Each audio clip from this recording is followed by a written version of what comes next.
Allez messieurs, bonsoir, ravi de vous retrouver pour cette deuxième journée de la Coupe d'Europe des Nations, l'Euro 2021 qui se joue en ce moment.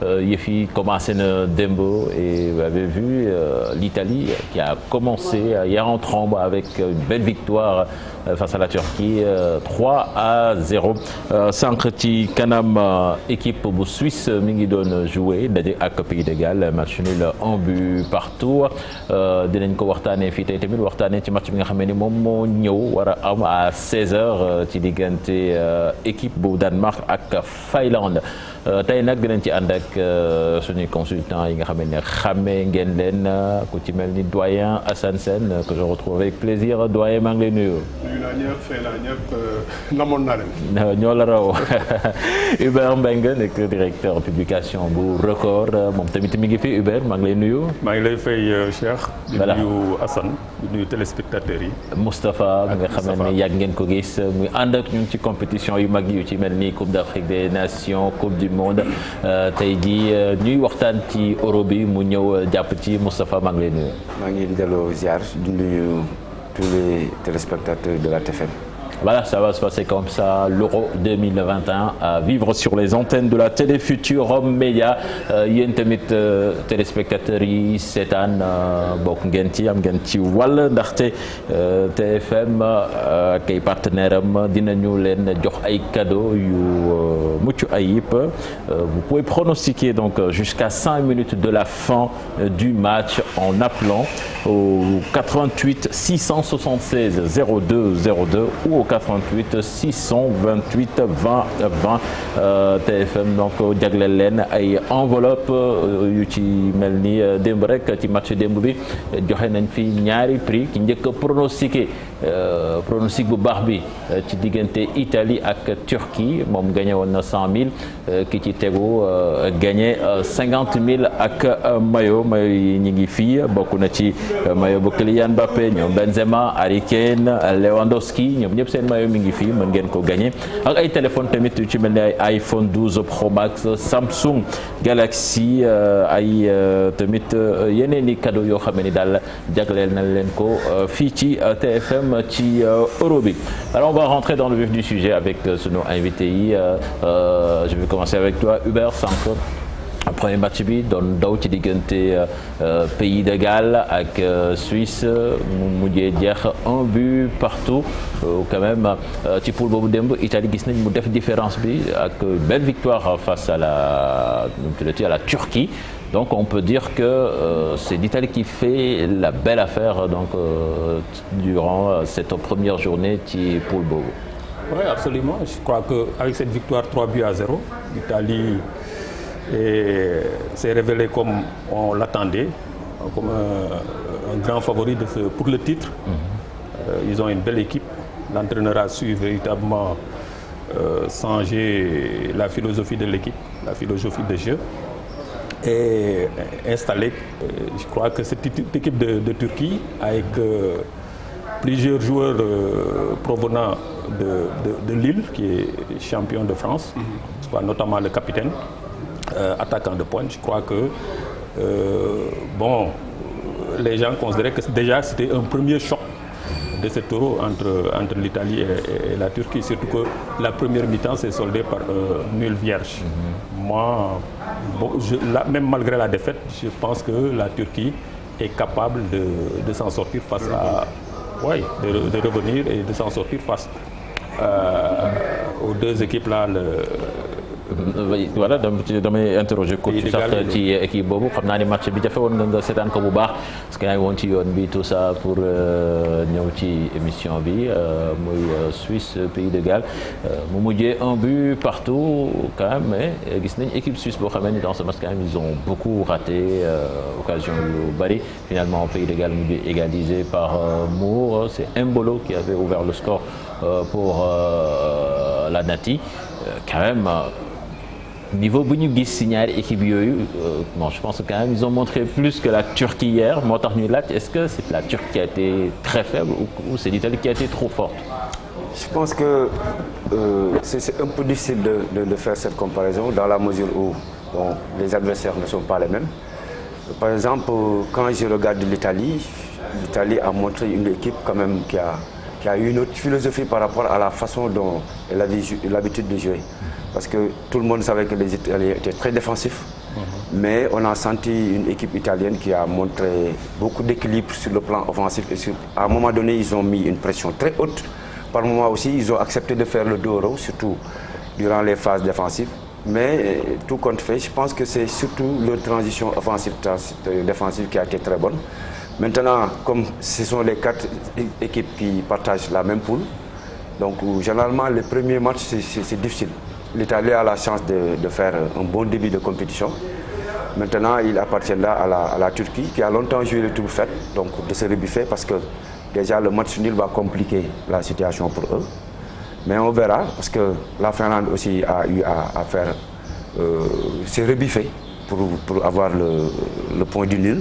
Parce que les matchs le pays de Galles, excusez-moi, le pays de Galles. Vous savez, ces matchs de poule, parfois, dès que tu démarres avec une défaite. Cette équipe suisse, mais finalement, nous avons des ressources égalisées quand même. Chef, merci déjà.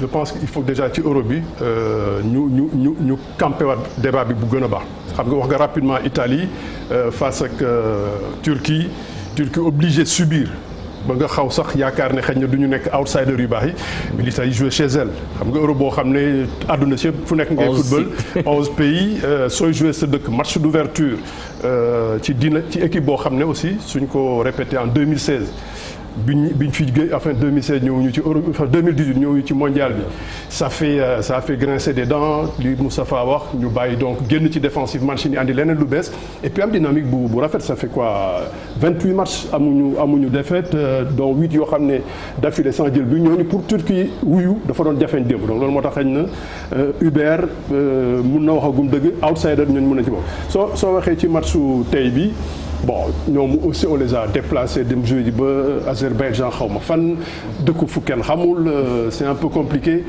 Galway comme ni nga ko waxee Euro bi passé ñëw nañ ba demi-finaliste ba ñu yaakaar ne war nañu mën a confirmer dara mais il faut aussi penser qu'ils sont portés par un Gareth Bale vieillissant qui ne compétit pas Ramsey bi nekkoon figure de proue de Arsenal mu ngay màgget donc moi je pense que Suisse yi benn moment ils vont se mordre les doigts dinañu am lu ñu rëccu ils avaient bien maîtrisé le match ëpp leen doole mais bon j'aime pas trop suñu mbokk yi à l'instar de Embolo dugal benn but rek wàññeeku dem ci ginnaaw. il a été quand même très bon dans ce match. am na benn action. su doon ak Moustapha Seck expérience quand même. waaw penalty boo xamee ni c'était soo xoolee rek Cheikh biiru ginaar dugal but je l'ai vu wàccaat ba dem ci zone am di jël bal di dribbler ñaar ñett et tout xaw a teggi tànk parce que pour ñoom le match est gagné alors que Galway ku xam les Britanniques. ñoom soo leen di rey da nga leen di rey ba tàggali seen baat.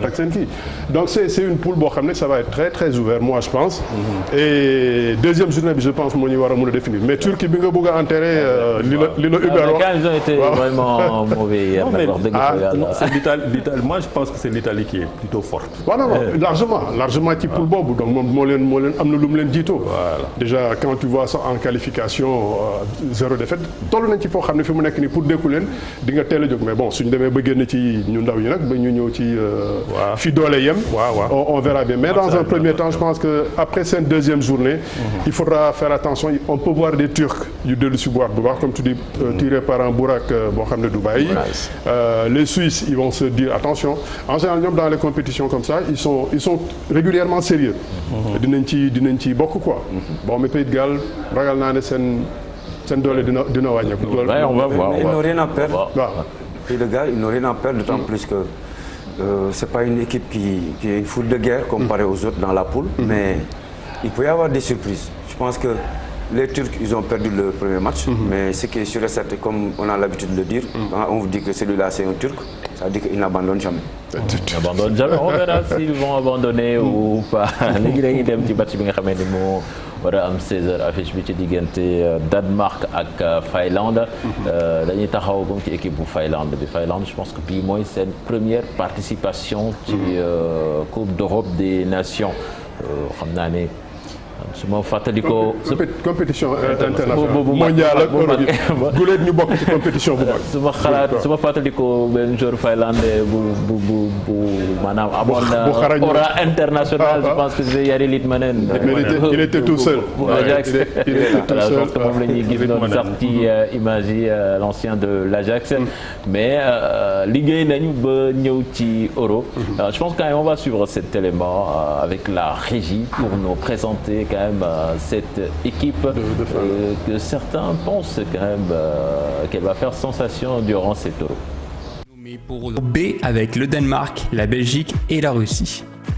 Et maintenant je veux dire pourquoi et comment la Finlande peut s'en sortir lors de l'Euro en juin prochain.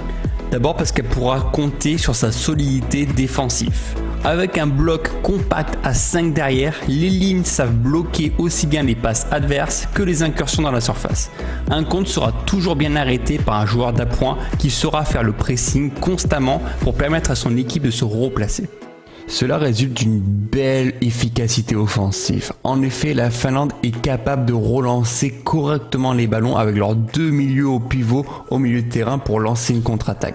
Suite à ça, ils arrivent à lancer en profondeur leur attaquant qui, lui, peut être clinical et ne se poser aucune question pour marquer. Enfin, il faudra compter sur la forme de Pukki, c'est le boulet de canon finlandais. À 30 ans, il se refait une deuxième jeunesse et a été l'artisan des qualifications avec 10 buts. Attention tout de même parce qu'il n'y a pas forcément de qualité individuelle. L'effectif est encore un petit peu fébrile et beaucoup évoluent dans des championnats de seconde zone ou encore en deuxième division anglaise. Est-ce qu'ils seront à la hauteur pour une grosse compétition internationale? C'est ce qu'on verra. Enfin, comme je l'ai dit, ce sera leur première compétition de leur histoire. Comment est-ce qu'ils vont pouvoir aborder cet Euro? Vont-ils jouer leur jeu ou bien souffrir mentalement? En tout cas, la fin, on va devoir jouer libéré pour sortir des phases de groupe.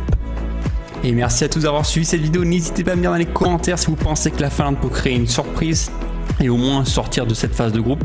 N'hésitez pas comme d'habitude à liker la vidéo. Voilà, Finlande mi ngi noonu moom la ñu doon seetaan comme Assane ni ñu ko waxee bi mooy seen première participation ci compétition bu mag. Quand même équipe boo xamee ni yàgguñu la gis mësuñu la gis sax ci niveau bi soo ciy dugg. Ban état d'esprit nga ciy duggee, tu vas uniquement pour participer ou bien quand même tu te dis que voilà, il y a un coup à faire parce que histoire gis nañ ci ay cas yu bari yu mel noonu dans l'histoire. Normalement avec la permission du coach ñaari yëf mun na am enjeu bi mun na la inhiber ba nga ñëw say tànk dam doo bokk ou bien mun nga xam ne yegg si nga ci fête boo xam ne vraiment à la limite sax bokk woon ci fête bi da ngay ñëw fête. Mais si ñu defee attention cher équipe bi selon ni ñuy defaroo soo xoolee bu baax toute seen histoire depuis 2017 ñu ngi commencé di wane un peu le bout de leur nez di jëm ci qualification mondiale 2018 ñëw nañu ba jege qualification joué nañu ci Ligue des Nations ils ont fait quelques sensations ak ay yenn victoires mais là sur une poule boo xam ne dominée par l'Italie ñu bokk kook ay Grèce Bosnie-Herzégovine Liechtenstein nga fexe ba génn ci donte sax Italie raw na leen bu baax ça veut dire que am na liggéey boo xam ne yaa ngi koy def et soo xoolee seen liggéey par rapport ak seen entraîneur qu'on verra depuis quelques années il est là donc il y a une forme de stabilité bu am. Et ils ont quelques joueurs notamment l'attaquant Pukki qui est dans le championnat anglais Norwich ba wàccoon di war a yéegaat mun na ñëw du ñu ragal kenn mais malheureusement nag il tombe sur une grosse machine boo xam ne aussi après dinañ ñëw ci grosse machine boobu nga xam ne moom tamit jotoon na fi def jaloore coach comme ni ko Assane waxee équipe la boo xam ne mi ngi door a ñëw ci compétition bu mel nii est-ce que day ñëw ak volonté def benn coup wala quand même dañuy ñëw comme Islande na ko defee woon ñëw naan dañuy xool maanaam tate poule bi ñam delluwaat pour gën a mën a ñëwaat am doole.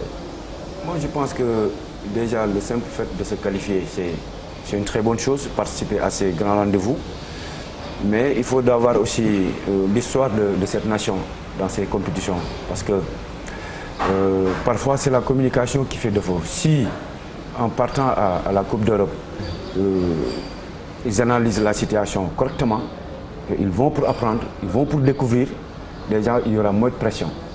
Maintenant, on ne part pas en compétition pour être une victime expiatoire. On part pour apprendre, on part quand même pour exploiter la moindre opportunité. Mais si déjà ils se disent qu'ils vont pour apprendre, bon, ça va leur permettre d'aborder la compétition avec beaucoup plus de quiétude mentale. Et là, je pense que c'est avoir leur parcours aussi durant les qualifications, même si la compétition durant les qualifications n'est pas la même par rapport à ce rendez-vous où ce sont les meilleurs qui vont se croiser. Je pense qu'il leur appartient d'être encore très humble, très modeste. Voilà, on est à 7 minutes du coup d'envoi Hubert dañuy wax ci Danemark nekk équipe boo xamee ni Assane ni nga koy wax du équipe bu ñuy xaar dëgg bu constellé de talent, mais il y a de très bons joueurs yoo xamee ni mës nañ fi def jaloore boo xamee ni équipe Danemark bi on dira pas qu'ils vont le répéter, mais quand même ils ont les ingrédients pour. Oui, traditionnellement Danemark équipe la nation la boo xam ne nation football la, c'est-à-dire boo jëlee Scandinavie ñoom quasiment ñoom ak Suède ñoo teg tànk, donc ils sont assez réguliers dans les compétitions internationales. Et ren avantage bi ñu am sax déjà dans leur poule là mooy que ne dañuy jouer à Copenhague. par exemple seen match tey bi Copenhague lay amee. Comme Italie avantage. Voilà, avantage moom démb ak domicile. waaw yooyu avantage la non négligeable.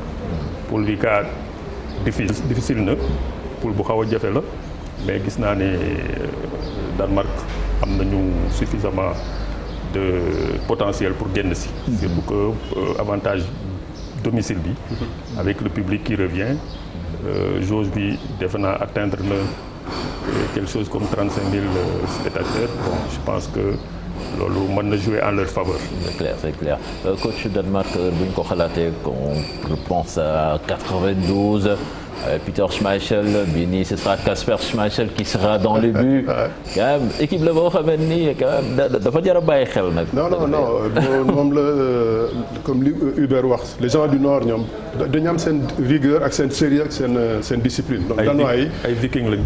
viking ñoom foo jaar ñoom da nga leen di sóor ci qualification yi perdre aucun match, même si tamit deuxième derrière la Suisse, ça veut dire que ñoom am nañu loo xam ne am nañ seen argument yu ñu war a andi. Avantage terrain. Ils vont jouer chez eux contre des néophytes. Logiquement, ils partent et ils ont des joueurs aguerris, comme ñoom Schmeichel bi ngay wax, Eriksen et tout. ñooñu pour l'ingé nañ fu nekk, mais malgré loolu ils ont encore des gamins, des pépites, notamment l'avant-centre Wink xaw ma lan ñoo xam ne ay des morts de faim. A priori ñii seen jàng dina metti tey finlandais yi, parce que danois yi aussi il faut vraiment les attendre là où il faut. Voilà, avant may jox kàddu gi coach pour mu tëj pronostic bi yéen a ngi koy gis noonu ñiy woote ci serveur bi di pronostiquer match bi courbe bi lañ leen di won noonu, victoire, match nul ak défaite. Mën nañ leen wax nag jusqu'à 100 minutes de la fin du match mën ngeen woote pour gagner ay lot yu bari xaalis bu takku. Je pense que quand même coach match bi soreetul mu commencer. Quel genre de match peut-on s'attendre entre cette équipe danoise et cette équipe de la Finlande? Mais tu peux rêver parce que on ne sait pas encore qu'est-ce que les équipes vont nous montrer. Parlant de la Finlande qui vient pour une première participation, je pense qu'ils n'ont rien à gagner, ils n'ont rien à perdre du match. Contrairement au Danemark qui a eu à créer la surprise au moment où on ne l'attendait pas parce qu'ils ont été repêchés, il faudra rappeler ça. Donc cette année, ils ont joué sans pression. Ils ont eu à gagner au moins la Coupe d'Afrique et la Coupe d'Europe. Donc tout compte fait, je pense que les Danois doivent se méfier de ces Finlandais. Les Finlandais aussi n'auront rien à perdre. Je pense que pour une première participation, que ça soit honorable et ils pourront rentrer. Heureusement qu'ils n'ont pas été invités, les Danois, parce que nous avons une invitation là, nous avons quoi. Nous avons invité à nous compétition. Non, nous avons fait que nous il faudrait qu'on les appelle les séries d'Europe. Il y a beaucoup de scènes. Je comprends maintenant pourquoi Hassan adore tant cette équipe danoise. Mais amener sen benn góor bu tuddoon Sorensen, moi mon village à Thiadiaye sama document c'est Soren. Soren soo ci yokkee sen ñooy suñu mbokk la. Ça c'est clair. Voilà les amis, donc dañuy dem cette année match bi avant de se retrouver à la fin pour le débrief.